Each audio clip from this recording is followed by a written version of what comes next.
श्रोता बंधु आसंतु शुणिबा प्रभु श्री जगन्नाथ एवं विश्वर महांतींकर एक सुंदर लीला कहानी। महांतीए वर्षकु थरे कुजंगरू चाली चाली पुरी जीवाटा थए। पिंधा धोती को छाड़ीदेले आउ खंडे धोती खंडे गामुछा ओ मृदंग नहीं रास्तारे मठ मंदिर रे राति कटेई पुरी रे पहुंचती। पुरी रे केबे 10 दिन केबे 15 दिन रही पुणी सेही बाटरे फेरी आसंती। पुरी रे तांकर दैनिक कार्यक्रम मध्य निर्दिष्ट। सकाळे महोदधीरे स्नान, सकाळे संध्यारे ठाकुर दर्शन, महाप्रसाद सेवन एवं संध्या बेले मृदंग बजेई भीतर अगणारे कीर्तनियांक सांगरे कीर्तन। 1568 मसीहा कथा। महांतीए पुरी सीमारे पाद देला बेलकू तांकू हावाटा काहेकि अलगा अलगा लागिला।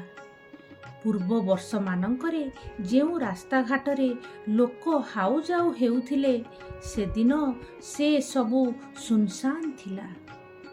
एठी सेठी जोठी लोक गोटे दीटा देखा जाउथिले। सेमाने फुसफास हुई कौन सबु कथा हेउथिले।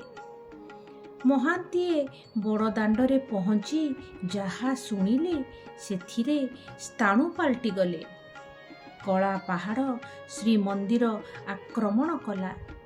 सेवक माने ता आक्रमणर सुराग पाई ठाकुर मानंकु लुचेई रखिथिले।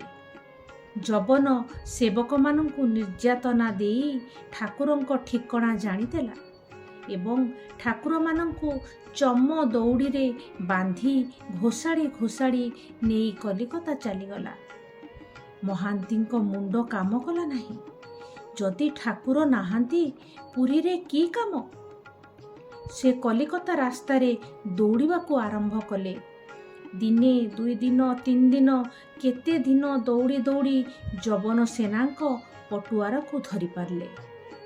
सेठारे जहा देखिले सेथिरे महांतींक छातीटा विदीर्ण होईगला। पदातिक अश्वारोही गजारोही सैन्य मानंकर लंबा धाड़ी चली थाए। धूली उड़ी गगन पवन धूली रे छाई हुई जाउ थाए। ठाकुर मानंकु चम दौड़ी रे बांधी घोषाड़ी घोषाड़ी नेई जाउ थांती। रास्तारे पिटी हुई मूर्तिरु खंडे खंडे झड़ी पड़ु थाए। महांतीए भो भो हुई कांदी उठिले। तांको ठारू टिकिए दूररे जबन सैनिक माने धाड़ी बांधी जाउथिले। तांकर से आड़कू ध्यान नथिला। से हिताहित ज्ञान हरेई बसिले। जणे सैनिक महांतीक पाखकू आसी तांको लंबा बाळरू केराए धरी घणी देला। बाळरू ओ दाढ़ीरू धूली उड़ी उपरकू धुआं परी कुंडली सृष्टि करुथिला। महांतींकर गोड़ तले लागू थाए न लागू थाए। से दिन हिंदी मिसा उड़िया रे पचारिला, तू कौन है? महांतींक छातीरू कुह उठुथाए। से मने मने कहूथांती, महाबाहु तमे परा विश्व ब्रह्मांडर मालिक। ये छार जबन तमको चमदौड़ी रे बांधी नेउछि, तमे किछि करि पारुन? करुणा सागर हेलो बोली ये अपात्र रे करुणा करिबा कौन ठीक होछि महाप्रभु? तम श्रीअंग को जिए एते पीड़ा देउछि से पापीर देह फाटी गरगर होई जाऊ प्रभु। सैनिक किछि सुनी पारु नथिला, किछि बुझी पारु नथिला। क्या बोलता है पागल का औलाद? इतकी बेले आउ जणे सैनिक कहिला, ठीक बोलते हो, साला पागल है, छोड़ दो उसको, वो हमारा कुछ बिगाड़ नहीं सकता। सैनिक महांती को तले कचाड़ी देई धाड़ी रे मिशीगला। पटुआर चली थिला। महांतीए उठी झाड़ी झुड़ी होई पुणी चलिले। ପଟୁଆର କଲିକତା ଗଙ୍ଗା କୂଳରେ ପହଞ୍ଚିବା ପରେ କଳା ପାହାଡ଼ ନିର୍ଦ୍ଦେଶ ଦେଲା, କାଫିର ହିନ୍ଦୁओं का भगवान को आग लगा दो।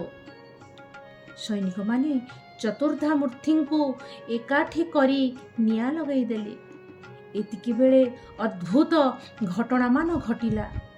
ବିନା ମେଘରେ ପ୍ରଚଣ୍ଡ ଘଡ଼ଘଡ଼ି ଶବ୍ଦ ଶୁଭିଲା। ଦିନ ବେଳେ ବିଲୁଆମାନେ ବୋବାଇବାକୁ ଲାଗିଲେ। ପଟୁଆର ଉପରେ ଶାଗୁଣା ଉଡ଼ିବାକୁ ଲାଗିଲେ। ସବୁଠାରୁ ଆଶ୍ଚର୍ଯ୍ୟର କଥା ହେଲା ଯେ କଳା ପାହାଡ଼ର ଦେହର ସର୍ବାଙ୍ଗ ଫାଟିବାକୁ ଲାଗିଲା। ଦେହରୁ ଝରଝର ହୋଇ ରକ୍ତ ବୋହିବାକୁ ଲାଗିଲା। ସେ ଯନ୍ତ୍ରଣା ସହି ନପାରି ରଡ଼ି କରି ଆଦେଶ ଦେଲା, ଓ ସବକୋ ଗଙ୍ଗା ମେ ଫେକ୍ ଦୋ। ଅଧା ପୋଡ଼ା ଠାକୁରମାନେ ଗଙ୍ଗାରେ ଭାସିବାକୁ ଲାଗିଲେ। ମହାନ୍ତିଏ ମହାବାହୁ ମହାବାହୁ ଡାକି ଡାକି ଗଙ୍ଗା କୂଳେ କୂଳେ ପାଗଳ ପରି ଦୌଡ଼ିଲେ। କିଛି ଦୂର ଗଲା ପରେ ଡଙ୍ଗାବାଲା କାଠ ଖଣ୍ଡକୁ ଉଦ୍ଧାର କରି ଜାଳ କାଠ ଗୋଦାମ ମାଲିକକୁ ବିକିଦେଲେ। ଗୋଦାମ ମାଲିକ ହିନ୍ଦୁ ଥିଲେ। ତାଙ୍କୁ ମହାନ୍ତି ଏ କହିଲେ, ଏ ପୁରୀ ଜଗନ୍ନାଥ ଚତୁର୍ଦ୍ଧାମୂର୍ତ୍ତି, ଆପଣ ଅନୁମତି ଦେଲେ ମୁଁ ଏଥିରୁ ବ୍ରହ୍ମ ପଦାର୍ଥ ପୁରୀ ନେଇଯିବି।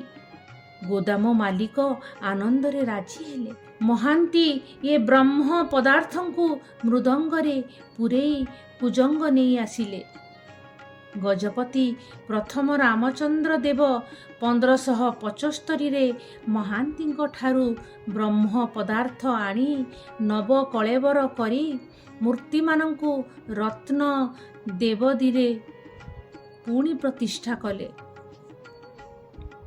ସାରା ଉତ୍କଳବାସୀ ମହାନ୍ତିଙ୍କୁ ଧନ୍ୟ ଧନ୍ୟ କଲେ। ପୂର୍ଣ୍ଣ ଦରବାରରେ ଗଜପତି ତାଙ୍କୁ ସମ୍ବର୍ଦ୍ଧିତ କରି ମହାନାୟକ ଉପାଧି ପ୍ରଦାନ କଲେ। ଶ୍ରୋତାବନ୍ଧୁ, ଆଉ ଗୋଟିଏ ସୁନ୍ଦର କାହାଣୀ ନେଇ ମୁଁ ଉପସ୍ଥିତ ହେବି ମୋର ଆଗାମୀ ଅଧ୍ୟାୟରେ। ଜୟ ଜଗନ୍ନାଥ।